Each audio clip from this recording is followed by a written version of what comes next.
Sunday marks the 25th anniversary of the peace agreement ending the Bosnian War, one of the darkest times in recent memory. And it brought a number of refugees here to Colorado.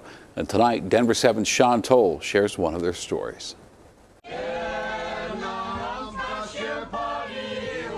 Walking through the streets of Mostar, the sights and sounds are breathtaking. Even the jumpers are back on the old bridge.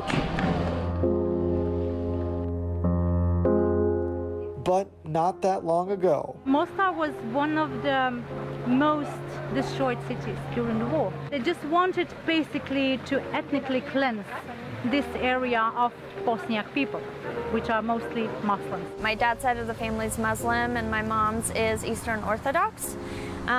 So it was extremely dangerous for us to stay there. Teja Merdanović's family was a few hours north of Mostar in the town of Zenica.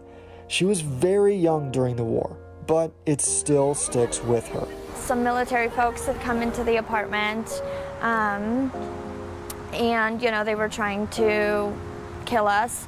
And they actually grabbed my head and smashed it against a radiator in our apartment. So I'm half blind in my left eye because of that.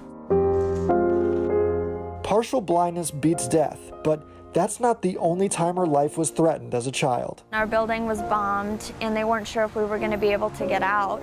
And so my mom threw me out of our balcony to the people below us. And thankfully they caught me and I survived. The Merdanović family knew they needed out. The war had started and so we essentially had to be smuggled out of there. My dad went first, paid some smuggler to get him out. He made it to Munich, Germany. Then he knew he needed his wife and young Teja.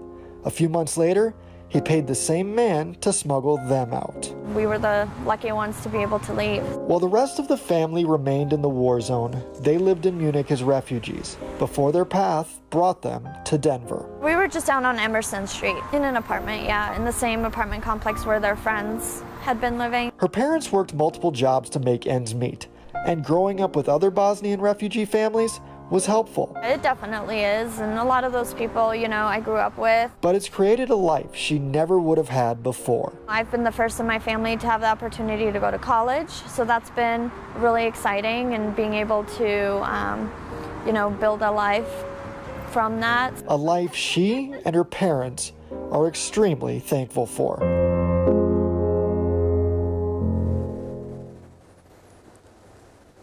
And this Sunday, we are telling more stories of Bosnian refugees as we mark 25 years since the Bosnian peace agreement. You can find our 30-minute special, Finding Peace, Colorado's Connection to Bosnia, on the Denver 7 app for your streaming device. Look for it on Roku, Apple TV, Amazon Fire, or your Android device. What a story.